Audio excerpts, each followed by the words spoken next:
سلام، وقتتون بخیر. امروز میخوایم مباحث قبلی رو یه خورده جمع‌بندی بکنیم، تکمیلشون بکنیم، در مورد بریک آف استراکچر صحبت بکنیم، در مورد چنج آف کاراکتر، انگالف و ناحیه صحیح برای ترید کردن. نواحی مختلفی داریم. توی این دوره من در مورد یک ناحیه خاص صحبت میکنم و ترید هامون رو، استراتژی هامون رو روی اون ناحیه پیاده سازی میکنیم. خب بریم روی چارت.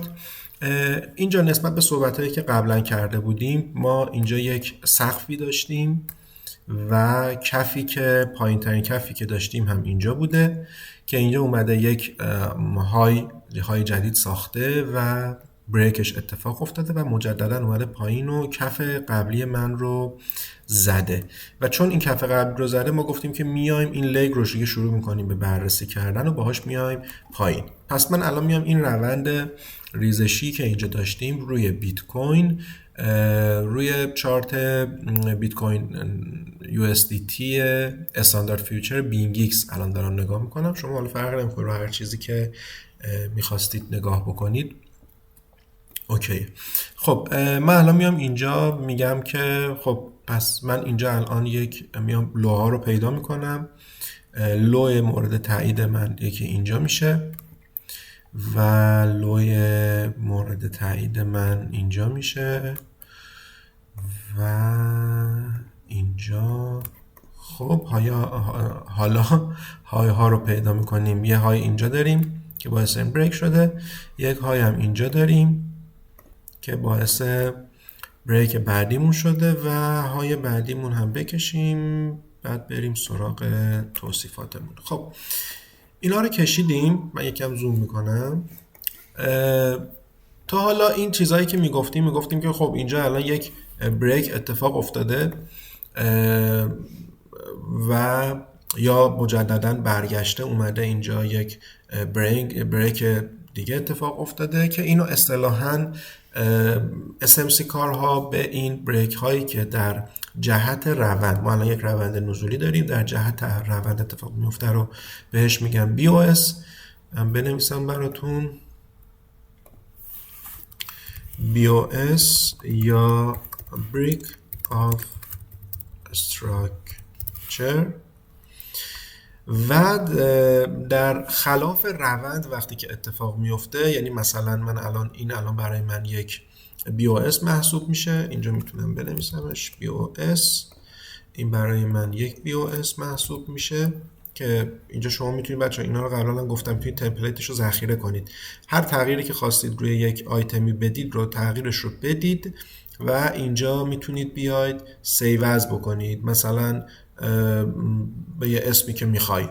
که خب من قبلا اینو سیو کردم. روی اینا که کلیک میکنم یه دونه BOS دارم، میتونم روش کلیک بکنم. یا حالا صرفا یه بی نوشته، فرق نمیکنه. این بستگی به خودتون داره که چطوری میخواین رو نشون بدین. و اینجا ما الان در واقع چون در خلاف جهت روند بوده، اینجا ما چنج آف کاراکتر داریم که حالا اینجا CH نوشتم، شما چاچ هم میتونید بنویسید. اینم بنویسم اینجا چاچ میگن، چوچ میگن، حالا هر کدومو که راحت ترید. چنج آف کاراکتر. خب این هم میشه چنج آف کاراکتر ما که تا حالا ما میگفتیم خب اینجا بریک اتفاق افتاده، بالا بریک اتفاق افتاده، حالا اسم گذاشتیم روش SMC کارها و اصلا کلا به صورت کلی در بازار بریک های در جهت روند رو BOS در خلاف جهت، اولین خلاف جهتی که اتفاق میفته میگن چنج آف کاراکتر. این در واقع میگن که ما الان یه استراکچری داریم نزولیه، بریک آف استراکچر داره اتفاق میفته، همینجوری این استراکچرمون داره بریک میشه میاد پایین.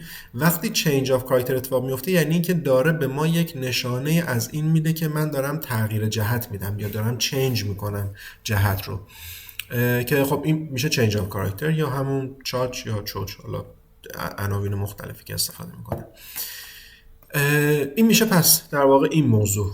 حالا یه موضوع دیگه ای هم داشتیم به اسم انگالف که اون یعنی چی؟ ما الان چنج آف کاراکتر رو گفتیم، ببینیم انگالف چی کار میکنه. شما فرض بگیرید ما یک روند داشتیم به این شکل، اومده دوباره بالا اینجا مجددا اینجا. خب ما الان اینجا بریک هامون رو مشخص میکنیم، میگیم یه بریک اینجا داشتیم، یه بریک اینجا داشتیم و آخرین هایی که داشتیم هم اینجا بوده، درسته؟ در جهت روندمون هم اینجا ما دوباره یک لو داشتیم، اینجا هم یک هایر لو داشتیم، اشتباه شد، یک هایر لو داشتیم و این لو باعث شد که این های زده بشه. خب حالا اینجا میایم نگاه میکنیم، میگیم که این آخرین لویی که باعث آخرین های من شد به کجا خورده، بیسش رو مشخص میکنیم. این من اینو الان اگر همین این رو اگر بکشم عقب، بیسمون کدومه؟ ما گفتیم که همه این در واقع در جهت که حالا سعودی که الان هستیم اینها میشن بیس های ما. این الان یه بیسه، این هم مجددا یک بیس دیگه. این بیسی که اومده بهش خورده و مجدد یک های جدید برای من ساخته، یا حالا توی شرایط برعکسش من رو بچرخونم، ببینید اون هایی که اومده پایین ترین لو رو زده برای من به یک بیسی برخورد کرده. خب اینو من مجدد برگردونم، اون بیسی که بهش برخورد کرده که میشه این بیسه اصطلاحاً RTM کارا بهش میگن DP یا Decision Point. این رو هم اینجا بنویسم براتون، DP یا Decision Point. خب نقطه تصمیم گیری که اینجا میاد میگه که قبلا یک بار تصمیم گرفته شده از این بیس مجدد یک های جدید برای من شکل بگیره. حالا وقتی که برمیگرده از اینجا مجدد برمیگرده، اولین گره‌ای که میزنه کدوم گره؟ این گره‌ای که اینجا داشتم. خب اینجا الان پایین ترین لویی که داشتم رو که میزنه به این خطی که اینجا الان کشیدم، برش گردم سر جاش، این خط رو اینو میگیم که این الان بریک شد، پس چینج آف کاراکتر اتفاق افتاد. خب چینج آف کاراکتر اتفاق افتاد. اینجا من الان چینج آف کاراکتر دارم، ولی اگر زمانی بیاد و این از اینجا بیاد و این در واقع بیس دی پی من رو هم بزنه، یعنی اینجا رو هم اگر بزنه، اینجا اصطلاحاً میگن انگالف اتفاق افتاده. خب یک شکستی که در واقع اومده این دی پی رو سفارش هاش رو خالی کرده و اینجا دیگه یک نقطه‌ای میشه که خالی از هر در واقع سفارشی هست و بازار میگه که اگر از چینج آف کاراکتر، حالا یه سری از استراتژی ها میگن که همین چینج آف کاراکتر هم اگر مثلا شما فکر کنید از اینجا اومده برگشته، اگر چینج آف کاراکتر هم انجام بشه نهایتا اینجا یک نوسان میکنه و سقف جدید رو داریم. یک سری میگن که نه، اگر اومد اینجا رو در واقع این بیس رو اگر زد، ما در واقع اسخای میکنم، یک سری میگن که این اگر اومد چینج آف کاراکتر رو زد از اینجا برمیگرده میاد بالا و از اینجا برمیگرده، جهت عوض میشه. ولی یک سری میگن که نه، لزوما اینطوری نیست، اگر قرار به چرخش روند باشه این باید حتما انگالف بشه، وگرنه اگر اومد چینج آف کاراکتر اتفاق افتاد امکان این وجود داره که ما به این شکل مجددا در جهت روند حرکت کنیم. ولی اگر انگالف اتفاق افتاد، یعنی اینجا از اینجا اگر حرکت شروع شد، ما اینجا نهایتا یک حرکت این شکلی داریم، سقف جدیدی نخواهیم داشت و از اینجا مجددا ما برمیگردیم. ببینید من حتی اینجا هم این موضوع رو در نظر گرفتم، گفتم اومده یه پایین زده یه بالا، اومده اینجا رو چینج آف کاراکترش رو زده، انگالفش هم کرده، برگشته و اومده پایین. این در واقع بحثیه که ما در مورد چینج آف کاراکتر یا انگالف و بی او اس داریم.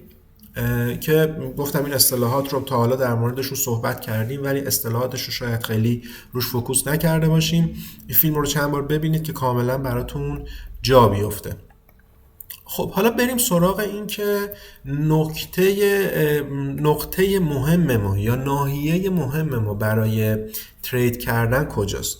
ما یک ناحیه ای داریم، میایم میگیم که آقا مگه تو SMC کارا میان میگن که آقا اینجا مگه چنج اف کاراکتر اتفاق نیفتاد. حالا یه سری میگن که نه فول بادی باید باشه، یعنی با بدنه حتما چنج اف کاراکتر اتفاق بیفته. حالا من کاری ندارم به این حرفا، میگم در نهایت اینجا چنج اف کاراکتر اتفاق افتاد، پس من یعنی توقع اینو باید داشته باشم که این نهایتا بیاد اینجا روی این کندل و از اینجا مجدد برگرده که ببینید اینجا اومده یه کندل قرمز زده به این ناحیه رسیده یا اصطلاحاً به QM لول که الان به کاری نداریم به این استراتژی QM، اومده به این ناحیه رسیده، یه بالا هم زده ولی توانایی شکست مجدد این سقفی که اینجا واسه من ساختن نداشته و برگشته و خیلی شارپ هم شکسته و اومده پایین. بیس هایی که باعث در واقع چنین شمایلی دارن برای ما حائز اهمیت میشن، یعنی یک همچین چیزی که اومده و این در واقع لویی که من داشتم و این هایی که داشتم یک چنج آف کاراکتر واسه من شکل داده و اومده مجدد یک بریک زده رو، این برای من اهمیت پیدا میکنه. چرا؟ بریم جلوتر الان اینو مثلا نگاه کنیم ببینیم همین این الان چه اتفاقی واسش افتاده. این هنوز بازار بهش نرسید. بذاریم بریم ببینیم که دیگه کجا میتونیم ببینیم. الان مثلا همین بچه همین نقطه‌ای که اینجا الان دیدیم رو بذارید من یه پرایس لیبل بندازم از این ناحیه تا این ناحیه. این دوتا ناحیه رو خود در نظر داشته باشیم ببینیم وقتی قیمت بهش رسید بعدا چه اتفاقی میفته. حالا من الان رو لایو بازارم. بیایم پایین تر ببینیم دیگه چی داریم. مثلا اینجا هم داریم، ببینید من اینجا یک بریک دارم، اینجا هم یک بریک دارم و اینجا. اوکی خب این هم الان بریک بوده واسه من دیگه. خب اینجا الان من یه همچین شرایطی داشتم. خب این الان از اینجا برگشته دیگه. خب اوکی مگه نگفتی که وقتی که اینجا بریک شد اومد یک چنج آف کاراکتر این شکلی؟ من این الان چنج آف کاراکتر دیگه، قبول دارین؟ الان چنج آف کاراکتر اومد اینجا رو زد برگشت. این بیس واسه من مهم میشه. چرا؟ این بیس واسه من اهمیت داره. اینو من الان میکشم تا اینجا و این رو میدم جلو. بریم جلو ببینیم اینجا رسیده بازار. بله ببینید این ناحیه رو بهش رسیده و یک ریاکشن خوب بهش نشون داده که ما این ناحیه ها رو حالا بعداً با شرط و شروط های دیگه‌ای که میذاریم ترید خواهیم کرد که ببینیم که در واقع حالا اون شرط و شروط ها رو که میگم درباره‌اش صحبت میکنیم و روی این نواحی کار داریم. پس نواحی درست ما هم به این شکل شد. من جایی رو به عنوان ناحیه درست میگیرم که اومده باشه یک چنج آف کاراکتر به من داده باشه و مجدداً برگشته باشه به جهت بازار و ادامه داشته باشه.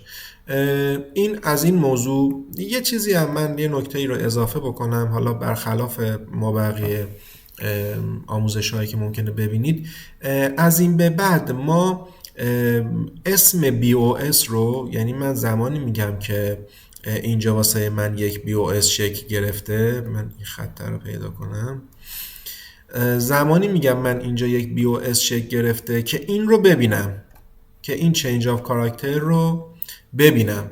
اگر چنج آف کاراکتر نداشتم این همشون بریکه، به همون جوری که صحبت میکردیم در موردش. میگفت آقا این الان یک بریکه، این الان یک بریکه و زمانی که چنج آف کاراکتر رو اینجا دیدم و دیدم که دوباره مجدد برگشت و این کف قبلی من حالا یا توی ریورس بازار مثلا من این الان برگردونم اومد اینجا چنج آف کاراکتر و سقف جدید مجدد سقف من رو شکست و بالا رفت. فرقی نمیکنه از هر طرفی که میخواین چارت رو نگاه بکنید. وقتی که بریک انجام شد به این میگیم BOS. بریک هایی که یه همچی شرایطی ندارن واسه ما میشن همون بریک معمولی که قبلا هم در موردشون صحبت میکردیم.